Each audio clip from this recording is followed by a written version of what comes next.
Om Namo Bhagavate Vasudevaya. Om Namo Bhagavate Vasudevaya. Om Namo Bhagavate Vasudevaya. Om Namo Bhagavate Vasudevaya.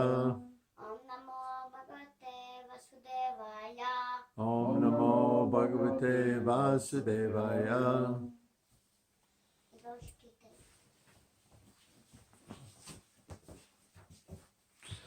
Okay, continue with our summary study of Bhagavad-gita.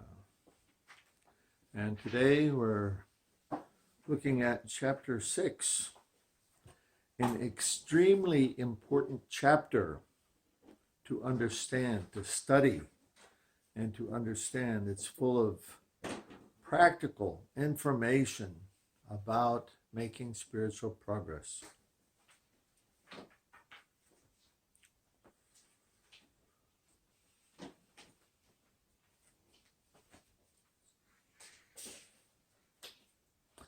And it begins right from the first sloka, where Lord Krishna explains renunciation,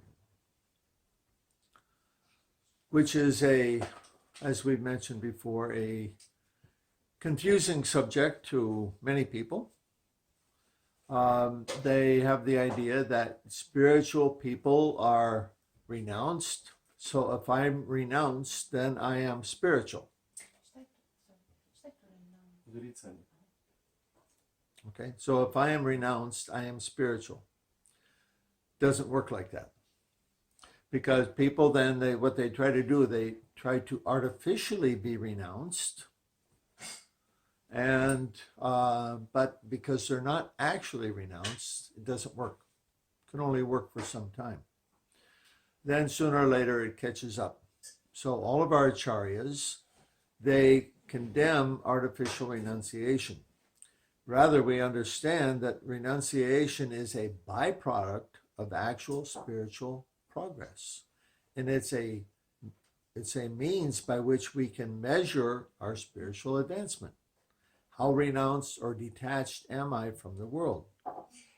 So Krishna begins here by saying, this is actually the definition of sannyas. You know what a sannyasi is? Okay, so sannyasis, they're the fellows in orange, and who are, as one bhakta one time in one temple said, let me see if I understand this properly. Let's see. The people in orange, so they're the advanced ones, right? If only it were so. It doesn't always work like that. So, but Krishna here is saying, actually, the definition of a renunciate, one who is unattached to the results of his work and who works as he is obligated, is in the renounced order of life. So, by this definition, everyone can be a sannyasi. One who is unattached to the results of work, not engaging in fruitive work. You understand this concept, right? Fruitive work. It's a term unique to Srila Prabhupada. Fruitive work means working because we want some result. And he is a true mystic, not he who lights no fire and performs no duty. In other words, the renunciate who sits there all day doing nothing because he's renounced and detached. And there's a lot of people like that. Lights no fire. That means, formerly, those in the renounced order, they would not have any connection with fire. That was part of their renunciation. I saw a picture today, somewhere I was looking on Facebook, and there was a picture of some sadhu sitting up in Badrinath way high in the Himalayas, just sitting there in the snow. So, he who lights no fire, right? So the yogis say formerly they would not use fire. They would not cook. They would not use heat of any kind. That was part of their renunciation. So Krishna is saying, no, that's not a sannyasi. The real sannyasi is a person unattached to the fruits of their work and who does work that they are obligated to do. In Vedic culture is not a culture of getting, it's a culture of giving. An extremely important difference. So in that culture of giving, everybody has obligation according to their varna and ashram. You know varna? Okay. So according to their status of life, their position in society, they have obligation to give to the rest of society, and the whole society functions on that basis. Okay, and Krishna continues this next sloka. What is called renunciation is the same as yoga, or linking oneself to the Supreme. Again, renunciation by that definition, this is yoga. By working without attachment to the result, this is yoga. But who does that result go to? It goes to Krishna. Right? So that's yoga.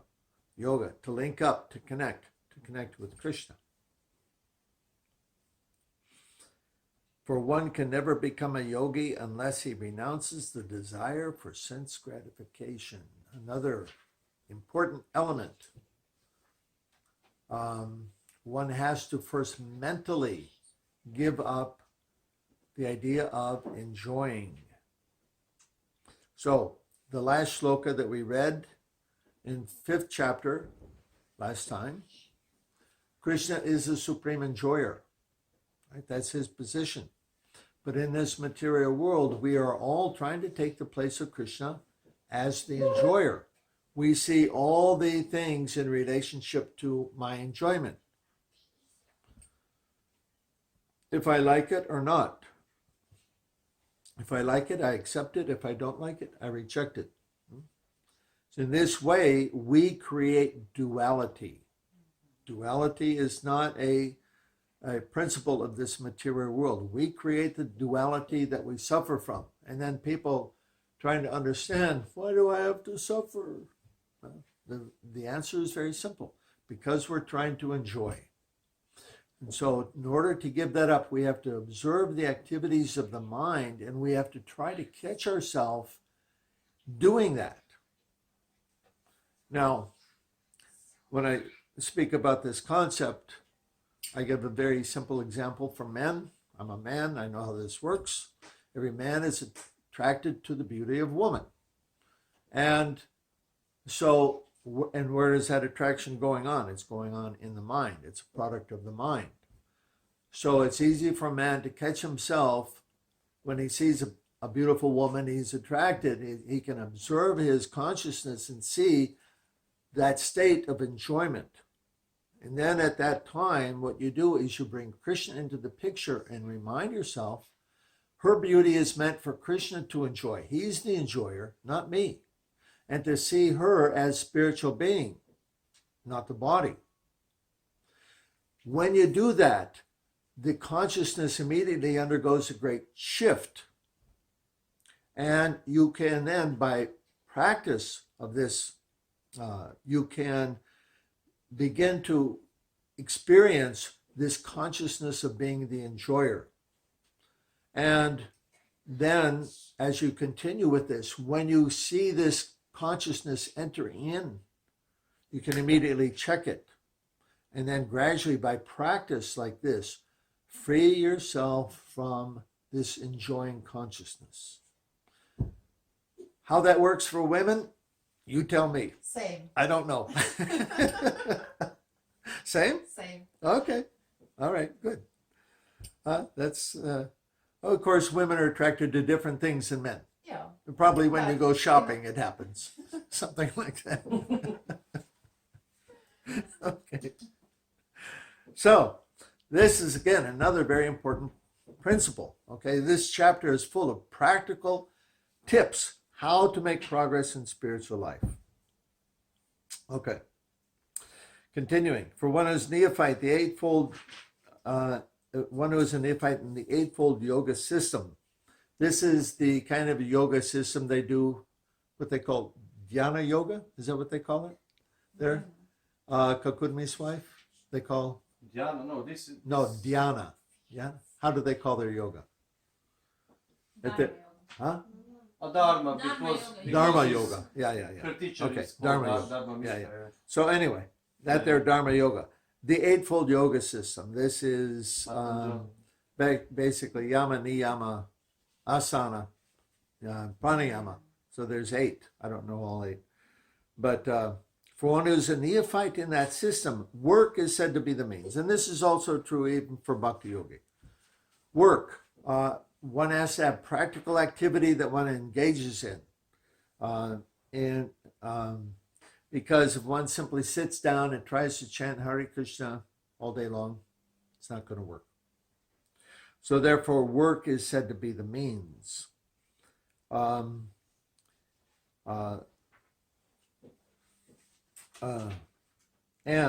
for one who is elevated in yoga, cessation of material activities is said to be the means. So cessation of all material activities. This means performing nishkama karma yoga, or devotional service, where we do everything we do is dedicated to Krishna. So that's the spiritually advanced person can do that. So again, a measure by which we can gauge how we're making progress. A person is said to be elevated in yoga when, having renounced all material desires, he neither acts for sense gratification nor engages in fruitive activities. One must deliver himself with the help of the mind and not degrade himself. The mind is a friend of the conditioned soul and his enemy as well. Extremely important principle. One must understand this. And we have to understand the functions of the mind. So, what's the business of the mind? The mind, okay, so there's different parts of the self. There's the physical body and the subtle body. The subtle body is mind, intelligence, and ego. And each of these have their particular function, and it's only by the function that one can distinguish between them, because the subtle body, these differences between mind and intelligence are very subtle. But we can see what they're doing, and from what they're doing, we can understand this is the mind or that's the intelligence. So the business of the mind is to accept and reject on the basis of sense gratification. Do I like it? Yes. Okay, I accept. Do I not like it? I reject. Simple. That's the mind functioning. The business of the intelligence is to accept or reject on the basis of one's long-term interest. Stay in school because then I can get a good job and then I can be happy later.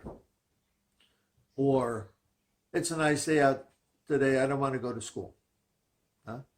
One's the mind, one's the intelligence. So understanding that, then one can observe, or one can try to observe what's going on in the consciousness and understand, is this the mind speaking or is this the intelligence? So Krishna here is saying one should not degrade himself by the mind. This means by sensual pleasure that I want to enjoy. Understanding that I'm a spiritual being, and if I simply indulge myself without discrimination, I'm going to suffer later.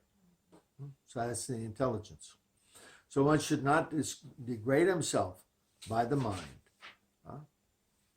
because the mind is worst enemy. Actually, it's the uncontrolled mind is his worst enemy. Okay, and that's Krishna says in the next sloka. For one who has conquered the mind, it's the best friend. But if one who has failed to do so, it will remain his worst enemy. So, the uncontrolled mind is the worst enemy because it leads one to degradation. One must have, what that means is tamagun, or rajagun and tamagun. Sattvagun means discipline. It means acting for my long-term best interest. So so controlling the mind, this is an austerity. and but Строгости. this is austerity to do. Yes, I want that now, but okay. Now, this is not perhaps artificial renunciation. This is called self-control, which is different than artificial renunciation. Artificial renunciation is, let's take some example. You know brahmacharis. You know brahmacharis, sir? You know sannyasi? Yeah. So many young men, they come to Hare Krishna temple and they think the guys in orange, they're the advanced guys. So I'm gonna be advanced. So they put on orange. They go, now I am a brahmachari, right? It's a material idea that they have. And of course, being a young man, they're attracted to women. Huh? But you go, no, I'm a brahmachari. I'm not going to get married. This is a formula for failure. Doesn't work. Huh? Extremely rare man that will not have a connection with women in his life, especially in this Kali Yuga. We're not cut from that kind of cloth. Do you know that expression? We don't come from that kind of stock. Okay. In other words, we're not so qualified. We're very fallen persons. So the mind is the friend of the conditioned soul when the mind has come under control. And that's the next sloka. No, that's first part of this sloka. For one who has conquered the mind, it's the best friend. Why? Because then the mind, the nature of the mind changes. When we bring the mind under control, he stops just going after everything all the time, right? And he acts more like a servant. And there's a shift in consciousness that takes place at this time. Instead of having to fight your mind all the time, you get some relief. It's just like, and finally, I don't have to wrestle with my mind, myself, right? People are always in this struggle with the self, right? The angel on one shoulder and the devil on the other shoulder, right? This is the mind, right? Or this is, do I go for the sense gratification now? No, wait, so the angel and the devil. So we all know that concept. So that's exactly what's being explained here. Now, the next sloka, 6-7, extremely, extremely important. And this marks the first goal of all sadhakas, bhakti yogis. For one who has conquered the mind, the super soul is already reached. So this is the point we want to come to. We want to come to this point of being in contact with the super soul. So Krishna, God, he knows everything, past, present, future. He knows everything that's going on. He knows us better than we do, right? And he's our best friend. And he'll help us to get through all the obstacles of life.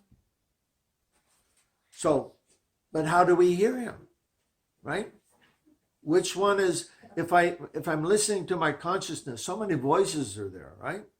How many voices in the consciousness? How many? Number? Give me a number. How many? Yeah. Okay. Me. My. Well, that's what most people will say. Me. It's all me. And Krishna. So there's me. Yeah. Who else? Krishna and Super Soul. Super soul and that's all. Okay. Me, from my mind, I think mind. Okay. Yeah. There's me, the soul, super soul. Who else? Ancestors. Huh? Ancestors. Предци. Ancestors. Ancestors. Yeah. No. Oh, yeah. If you're haunted by ghosts. Yeah, but if you're But for from us, our habits sometimes is from our ancestors. This gets a little complicated, and we can talk about that a little later. But basically, there's a super soul, there's ourself, there's the mind, and the intelligence. So 4 basic voices. So in other words, okay, the what we're hearing in the consciousness, that's the speaker. The question is, who has the microphone? Right? Who's speaking? The mind is speaking. The intelligence is speaking. We can look at the thought, and based on its quality, is it for now, sense gratification, or is it for long-term interest? That way we can understand whether it's the mind or the intelligence. Okay? But then super soul is also speaking. And we hear it the same way. Can we distinguish between the mind and the super soul? Now, most people cannot. Just about everyone cannot. Who can? The bona fide spiritual master. This is one of the characteristics of the bona fide spiritual master. He is in touch with the super soul. And because he has direct connection with the Lord, he is the external manifestation of the super soul. Okay? So he is the interface, what's called the via medium, like you have glasses, right? The glasses that you don't see them, but they help make the connection. So the spiritual master, bona fide spiritual master, he is in contact with the super soul and therefore is qualified to give instruction to the neophyte disciple as if Krishna himself were speaking. Okay? So that's a very, very important qualification of the super soul. And this is also the goal that we want to achieve. We want to come to that position as quickly as possible, so that we can understand what to do, what not to do. When we have many voices in our head, in this case, you cannot hear this talk of the super soul because it's many voices. Too much chatter, yeah. You don't know who's who, right? When is mind in peace, in a transcendental of this mind, then it's possible to hear the super soul.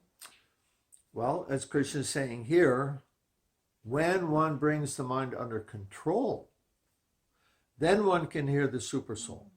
Okay? Because by that process, one can learn to distinguish between the voice of the mind and the voice of the super soul. There's a distinct difference between them. But until one has brought the mind under control, in other words, we can't distinguish between ourselves and the mind. We just say, me. I want it. I like. I want. This is what most people do. Right? They're not saying, oh, my mind likes that. Oh, I like that. Okay? Or my mind wants that. They don't say that. Is that my battery? No. Oh. We don't say that. Well, we just say me. And certainly most people, they have no understanding of the subtle body. Right? So this distinction they can't even make. We know about the subtle body now. What's the difference? Who's who? Who's got the microphone? Okay? So, bringing the mind under control. Now, we have a process for learning how to bring the mind under control. What's that called? Discipline. Nope. Yoga? More specifically? Chanting? More specifically? There's different kinds of chanting. What kind of chanting?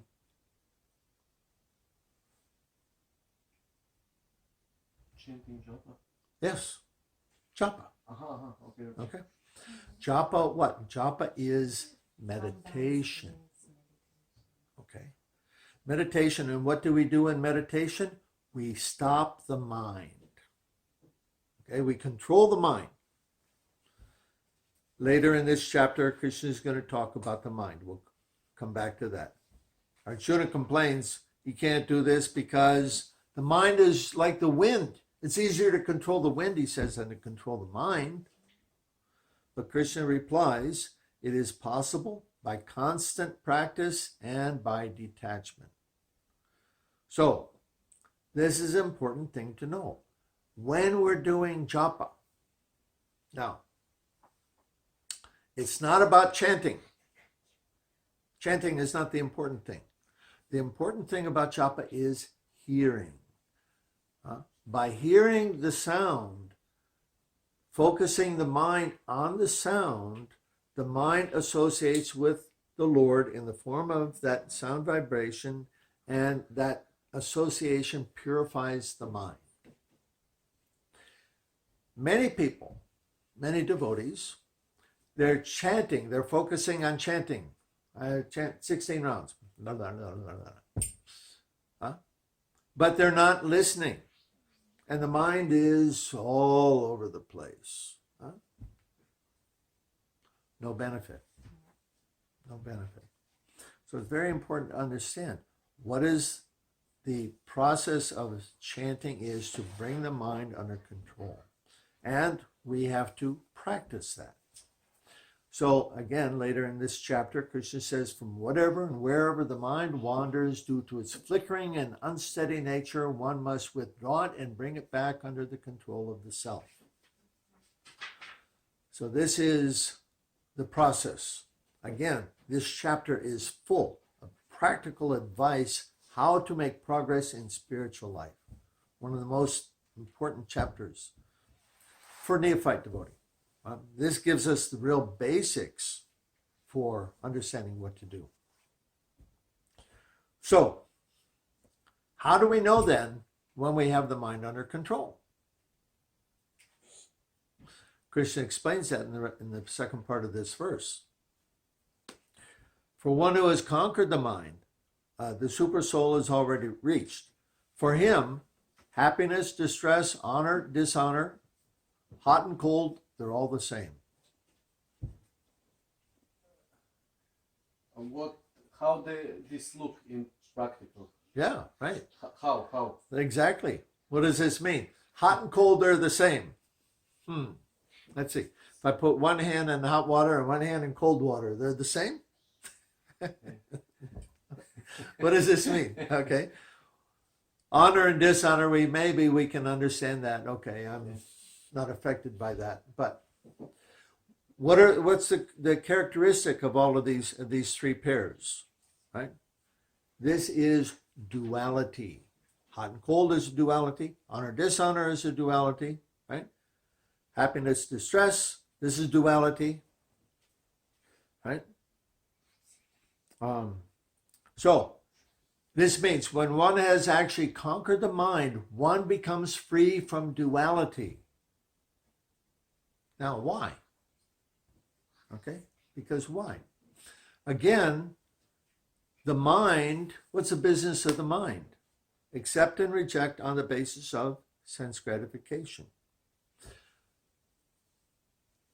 However, we identify with the mind. Okay, in the conditioned state, there is no difference between me and my mind. So if somebody offends me, says something offensive to me, right? My mind doesn't like it. My mind objects. No, that's not me. I'm better than that. You're offending me, right? Or if somebody honors me, yes, I'm glad you recognize my good qualities. The mind is trying to enjoy this, right? Or taking bath, right? You take bath in the winter.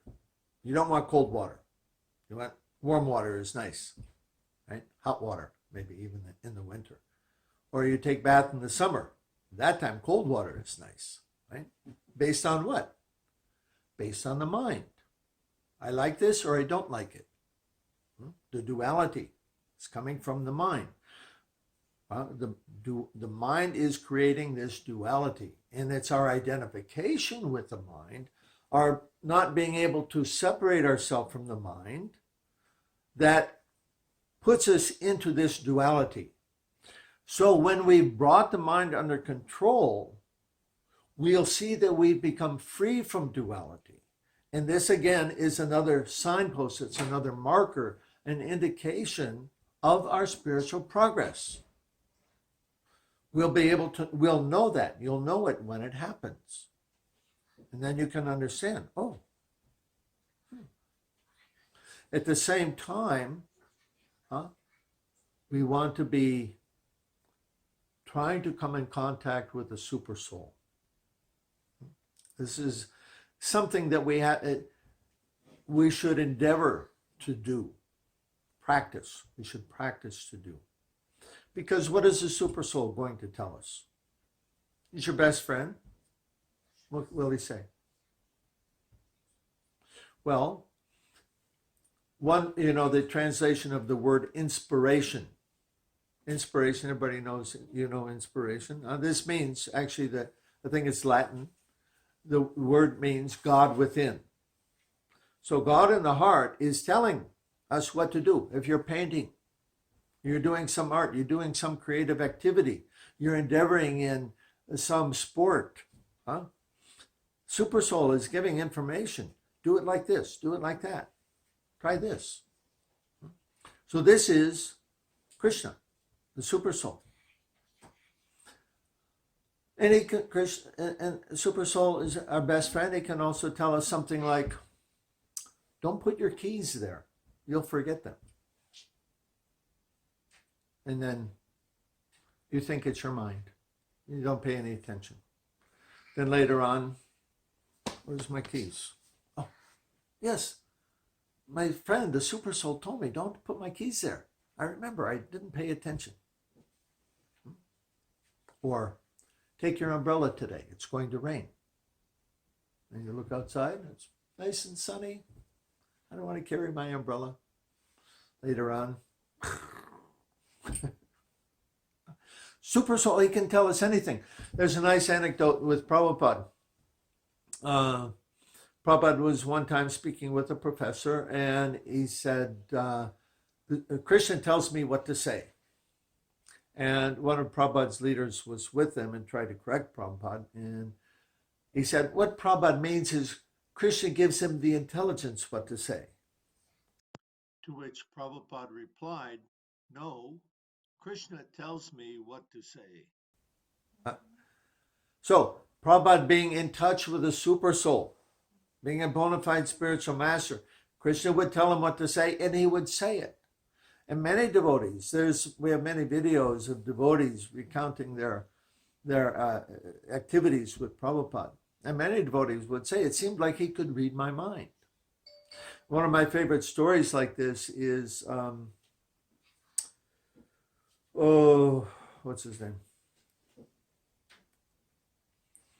The early president of the Bombay Temple. His name will come in a minute, maybe. Anyway, just the first time he ever saw Prabhupada, he was just coming to the temple, and Prabhupada was coming. He was in Boston. Prabhupada was coming to Boston, and so he had a car, and the devotees asked him, please, drive us. Let's go see Prabhupada. So he went with them, and Prabhupada gave his lecture, and at the end of the lecture, he took questions. Which was a little unusual because Prabhupada didn't normally take questions. Anyway, this devotee had a question, and I don't remember the question so much, but it's the answer that's important, because he was trying to be a spiritual guy. He's like, I want to do something spiritual. So he had, like many, taking the path of impersonalism, right? So he had a sticker on his bathroom mirror that he could see every morning when he got up to brush his teeth. The sticker said, you are God. Okay, just remind me that I am God. Right? So he asked his question to Prabhupada, and Prabhupada gave the answer. He said, that depends on whether you want to try to be God or whether you want to be the servant of God. And right away, he understood, this is my spiritual master. So, Prabhupada wasn't reading mind. It's simply, Krishna told him what to say. And there's so many examples like that you'll hear. So this is the point. Krishna, he can tell us anything. He's our best friend. Go here, go there, do this, don't do that. Are we listening? Can we hear? Are we paying attention? We want to come to that stage. Why? Because later in the 18th chapter of Bhagavad-gita, 1857, turn to 1857.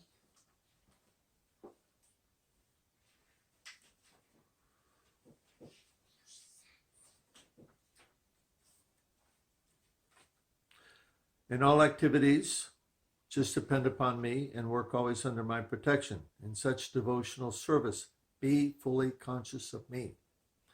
What that means, be conscious of me as Super Soul.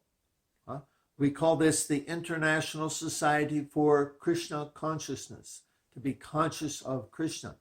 Here Krishna is saying, be conscious of me. And in the next verse, Krishna says, what happens if you do? If you become conscious of me, you will pass over all the obstacles of conditioned life by my grace. If, however, you do not work in such consciousness, but act through false ego, not hearing me, you will be lost. So this is the position of everyone in the material world. They don't hear the Super Soul. They don't know what to do, what not to do. They're lost.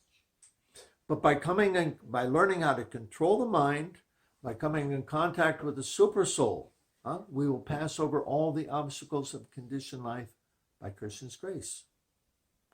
This is the point we want to come to. If we say, I want to achieve self-realization, that's such a long, distant goal. It's just like, you need a smaller goal, right, to get to. This is the most important first goal, to come in contact with the Super Soul, to bring the mind under control and overcome this duality. So make this your goal. Put this on your bathroom mirror. Am I in touch with the Super Soul yet? Extremely, extremely important chapter. This chapter gives us all the steps that we need to know to make progress in spiritual life and come to the point of self-realization. Now, that's what we're going to hear next in this chapter. Krishna is now going to speak again about what are the symptoms of a person who has achieved transcendence.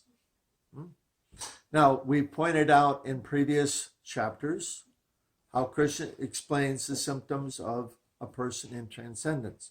And there's more of them here. So, number 8, a person is said to be established in self-realization when he is fully satisfied by virtue of acquired knowledge and realization. Such a person is situated in transcendence and is self-controlled. He sees everything, pebbles, stones, or gold, as the same. That's another kind of Zen statement, right? Stones and gold are the same. That sounds like Zen Buddhism. What does that mean? Again, what it means is he's not seeing this world in relationship to him. He sees everything in relationship to Krishna. Right? If I see it in relationship to me, gold is good, stones maybe good, maybe not. For God. Yeah, for something else, for cement. But gold, yeah, I like gold. But for one who's transcendently situated, he sees everything in relationship to Krishna. And so there's no duality, right? The duality is gone. And this is another kind of duality, stones and gold. It's a kind of duality. So that's a symptom of the person who's come to transcendence, who's beyond the material world. Next, a person considered even further advanced when he regards well-wishers, benefactors, neutral mediators, envious, friends, enemies, everybody with an equal mind. Again, I have no friends, I have no enemies. Because why? I'm not seeing in relationship to my mind or my desire. I see everybody in relationship to Krishna. So there is no friend, there is no enemy. All that's gone. That's another duality. Gone. The transcendentalist should always engage his body, mind, and self in relationship with the Supreme, to see everything in relationship with Krishna. He should live alone in a secluded place and control his mind. Well, we've got that part down. We're living alone in a secluded place. Only control. Kaže da ispunjavamo ovo, da živimo na osami. Ali ovo je drugi dio. Okay, how? Part way. He should be free from desires and feelings of possessiveness. The last one, again, I and mine. No feeling of possessiveness. This is not mine. Near mama. Everything belongs to Krishna. Ishvasham principle. That's the symptom of a person who's situated in transcendence. Okay. Now, then Krishna starts to talk about the Eightfold Yoga system again. From text number 11, he talks about how the yogi should sit down on kusha grass, meditate, stare at the tip of his nose, sit straight, and so on like that. And then no possibility of becoming a yogi if you eat too much or too little. Don't sleep too much. Don't sleep too much. Don't sleep too little. Be regulated in your habits. So these are practical suggestions for everybody. Don't eat too much, eat too little, don't sleep too much, and so on. So, then finally, Krishna comes to there's a very, very beautiful slokas, 20 to 23. Some of my favorite verses from the Bhagavad-gita.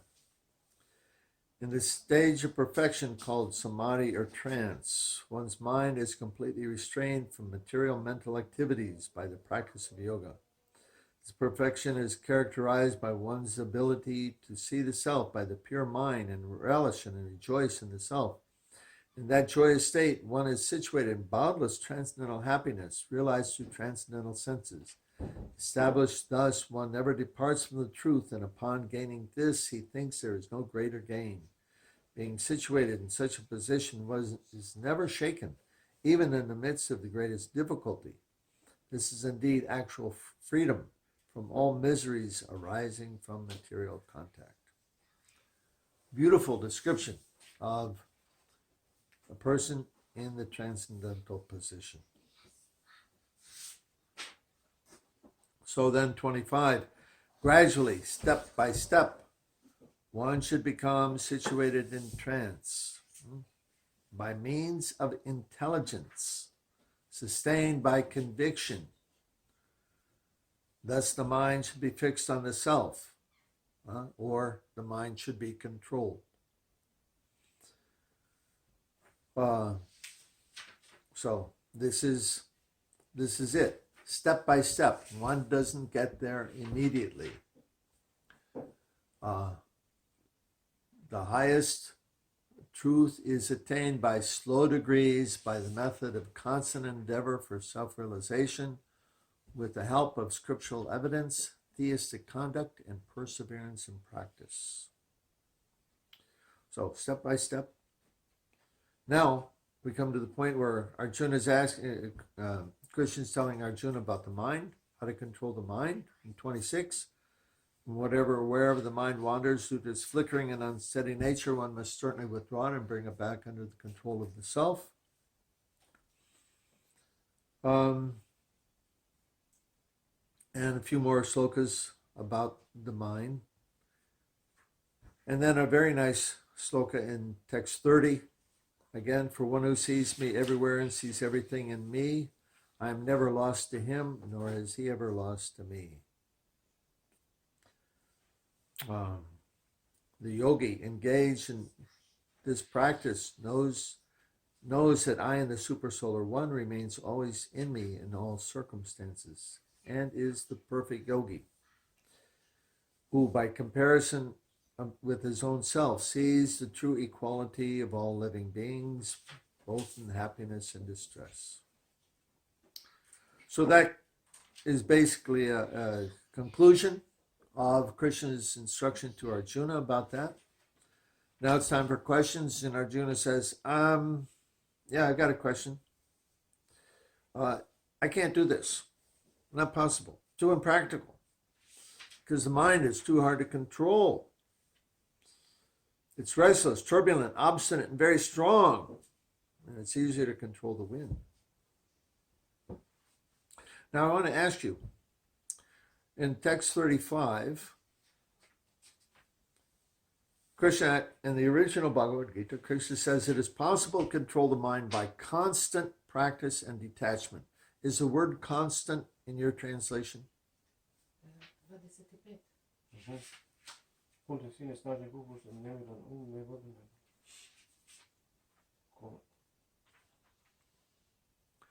The constant means always doing it.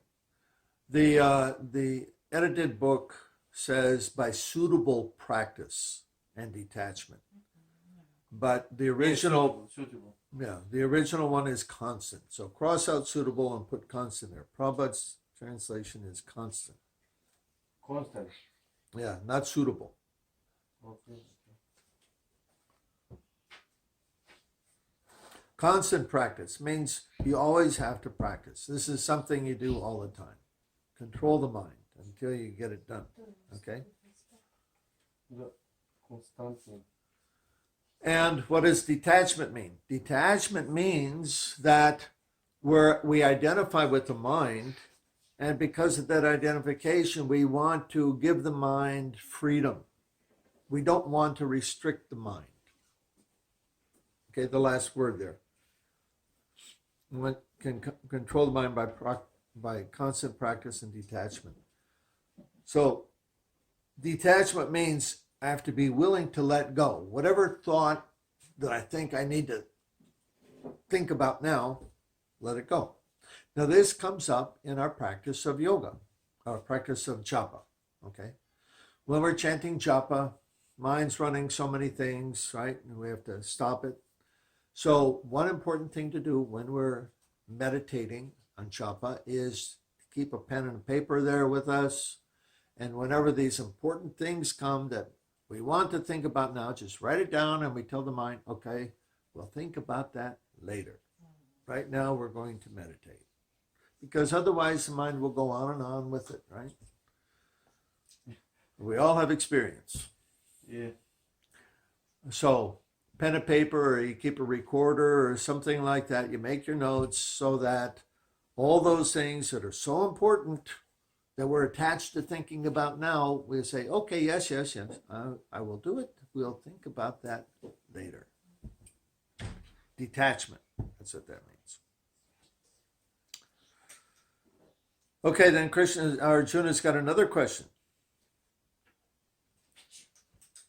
He says, what happens to the transcendentalist who cannot make it, who makes endeavor, but he just can't bring the mind under control? What's going to happen? Because that can be just about anybody. And Krishna replies, don't worry about that. Such a person who is engaged in good never meets with evil. He will go to the heavenly planets after this life, have a wonderful time there, and again, when he comes back in the next life, he will automatically pick up from where he left off in this life. Which sloka is this? Huh? This is 41. I'm skipping ahead a little bit. I'm not doing each verse. So in 40 and 41, Krishna is saying, no problem. You'll be able to pick up immediately where you left off, and you won't meet with evil. It means the whole idea of our material experience is there's this material world is created for two types of people: those who want to enjoy here and those who want to get out. For those who are trying to get out, Krishna states in the later chapter, next chapter, he said, after many, many births, one can finally be successful. Generally, you can't do this generally in one lifetime. So for those who don't make it in one lifetime, they go to heaven after this life. They have material desires. They'll be able to enjoy those desires in heaven in a wonderful condition, and then they'll come back and automatically they'll be attracted to spiritual principles. They'll pick up exactly where they left off in the previous life. So just like in our ordinary activities, today we continue the activities that we engaged in yesterday. In this way, our life is a continuum of one day leading to the next. The same way, each life leads to the next. In the next life, we pick up with the same consciousness where we left off in this life, so that gradually, by slow degrees, we can achieve perfection and return to the spiritual world. And then finally, the last sloka of the chapter, Krishna explains, of all yogis, the one who abides in me with great faith, rendering transcendental loving service to me, he is the most intimately united with me in yoga and is the highest of all. So this is the highest form of yoga, bhakti yoga. It's also the easiest, and particularly the recommended process for this age. Okay. Extremely important chapter for understanding how to. It's the how-to chapter of spiritual progress.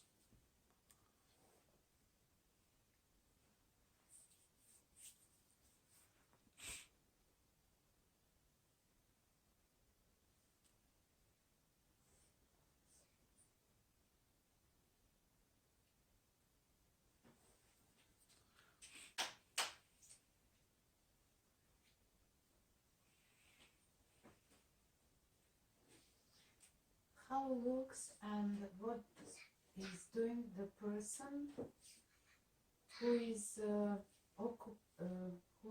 in a state of transcendental serving to Krishna? How's look and what's doing this person? What is meant? Okay, well, this question is answered several times in the previous chapters. Remember back in chapter 2, Arjuna asked, what about this person in transcendence? How does he sit? How does he walk? What's his nature? What are his activities? And we pointed out in several chapters, Krishna explains, he gives the symptoms of a person who's transcendently situated. And that would be a good study for you to go back and look at. But in a real day, in real habits, what's doing? What is the schedule of the person? There's no specific activity. What is he doing? He's doing everything for Krishna. Whatever he's doing, it's being done for the purpose of pleasing Krishna.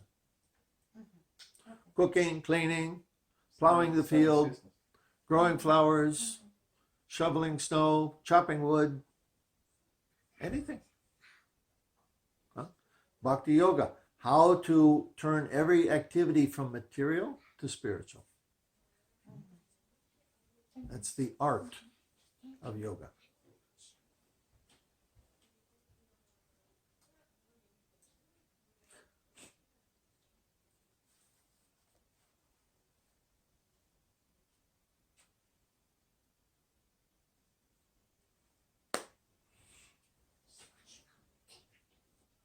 Hello?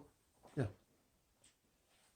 You said that intelligence is Higher than the mind. Yeah, and mind give us give us trouble, and sometimes is seems like is under intelligence. You know, intelligence said no, and you have strong desire for something, and Mm-hmm. Yeah. We have to understand. Let's understand the whole construction of this body.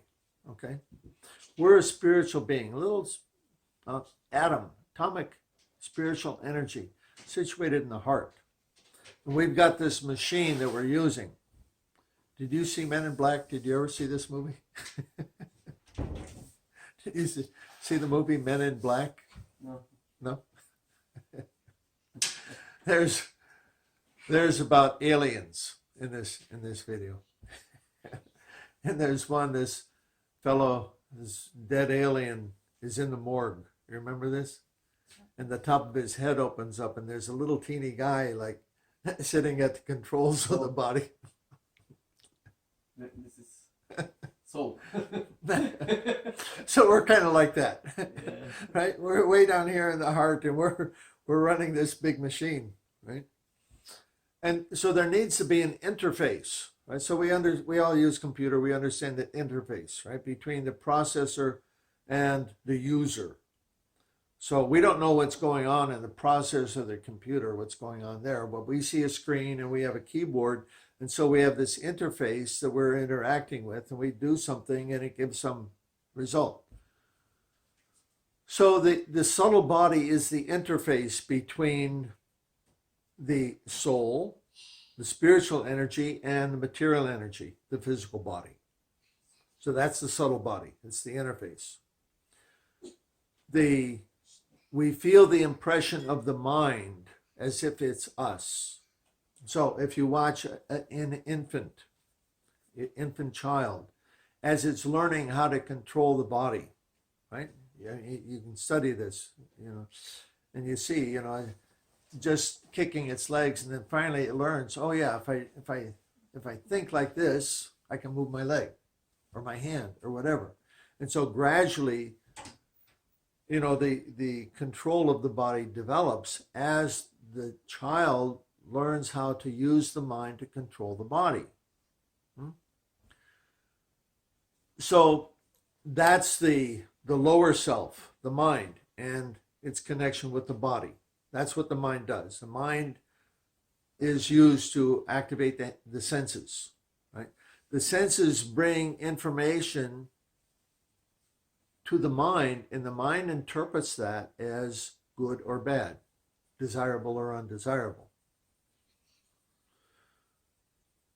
So a little child, that's as far as it goes because the intelligence is not yet developed. The intelligence develops at a later stage. After the age of 6, approximately, to 10, the intelligence is developing. So prior to that, Prabhupada, he said, you don't punish the child because the child can't even distinguish what's right and what's wrong. So you have to be tolerant. But then when the child comes to the point of being able to understand right and wrong, intelligence, then you have to be very strict with discipline so that the child learns how to use intelligence to control the lower self. If that's not done, if there's no training for the child never learns that, then even as an adult, behaves like an animal. Okay? So, what was your question again? Oh yeah, the mind being in control. Sometimes. So this is the point I was getting to, right? If the intelligence is never developed, trained, if the child is never taught discipline, right or wrong, or how to discipline, how to control the senses, then by the time the child comes to teenage years, too late. The parent has no control at that point.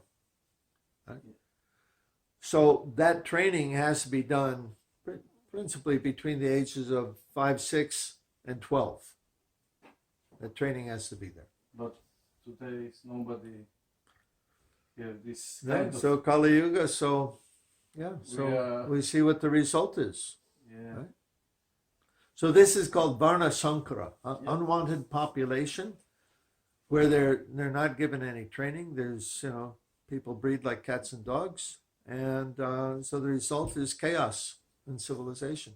Civilization breaks down. There's no intelligence to discriminate, right? So we have moral relativity. There's no basis for morality. Whatever I like is good. You like something, I like, you like this sex, I like that, whatever. So everything materially, right, it's terrible, and spiritually, it's more terrible. Because after the end of life, everyone's going to hell. And the result is materially, everything becomes degraded and corrupted.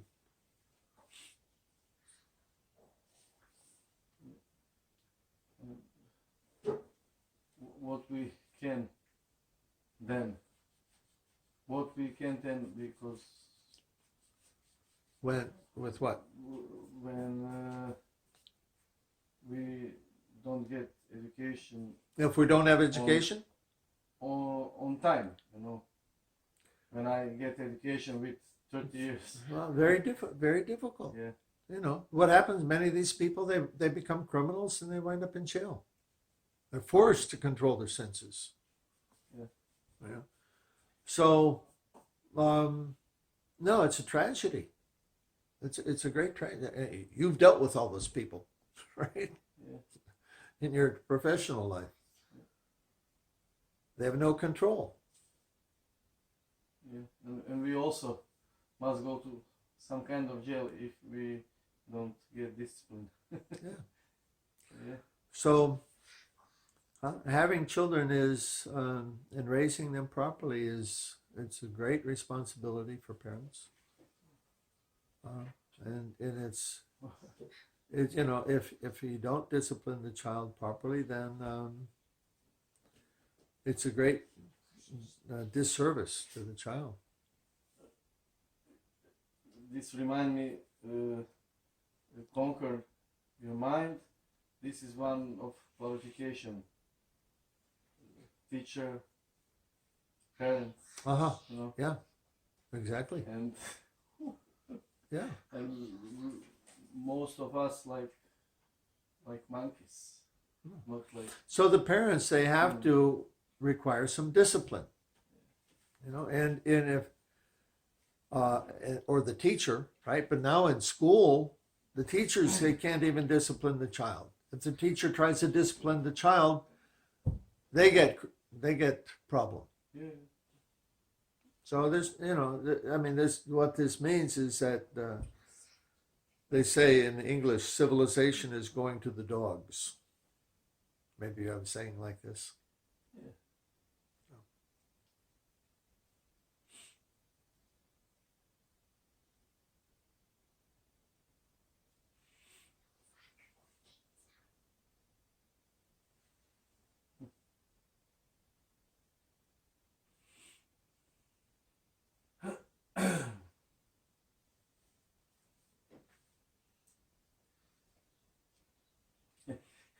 I think on this, when Arjuna said,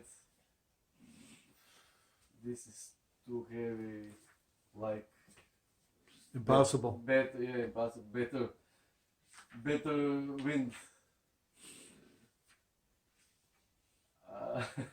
Sometimes I have similar feeling. Yeah. And Prabhupada said that is only beginning of spiritual life, conquer the mind. Real spiritual life, only beginning. That's exactly correct. I wanna cry behind corner. No, okay. Spiritual life begins at transcendence. Okay, real bhakti yoga is, look at the last paragraph, go to 9.2, the sloka 9.2, and look at the last paragraph. 9 2. Yeah, chapter 9, Aha, text 9. number 2. 9 2.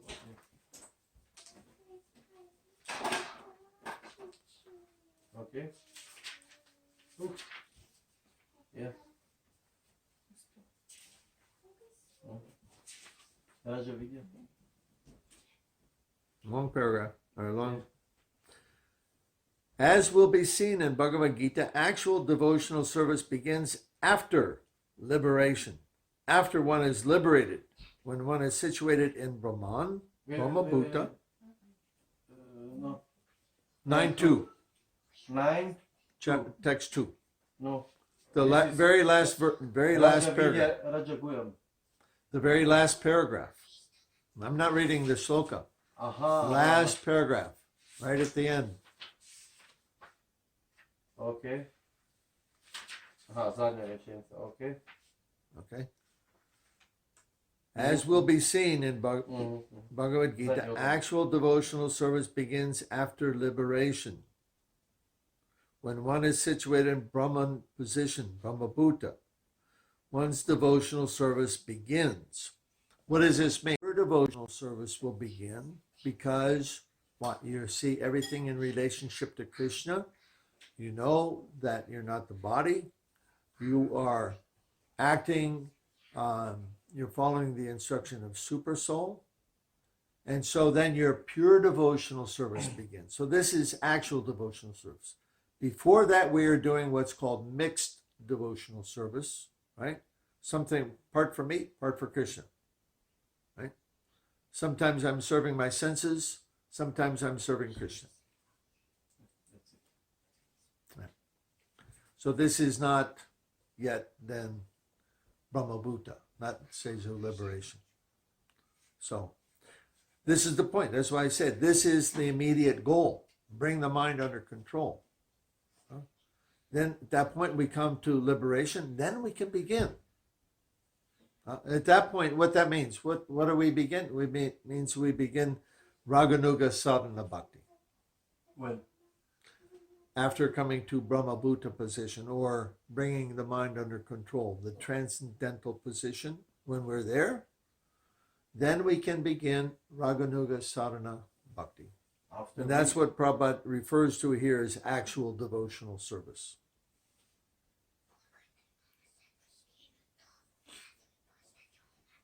At this stage, at the lower stage, we're doing Vaidhi Sadhana Bhakti. Vaidhi means rules and regulations. We're following the rules so that we can come to this stage of purification where we are then able to do and see everything in relationship to Krishna. So that's not actual devotional service. We're practicing, we're following the rules so that we can come to that stage of perfection. Can you say on what level starts Raganuga of this 9? Yeah. What level? What level? Brahma-bhuta. When we brought the mind under control, when we're in contact with the super soul, when we're free from duality. On this 9, Bhajana Kriya, Shraddha, Adho, Yeah. After Nishta. Yeah. Nishta, Ruchi. Yeah. Yeah. Nishta is Steadiness. Yeah. Yeah. So all this, Anartha Nivritti. Finish Yeah, with yeah. Anartha Nivritti. Nishta, steadiness. Now you can begin.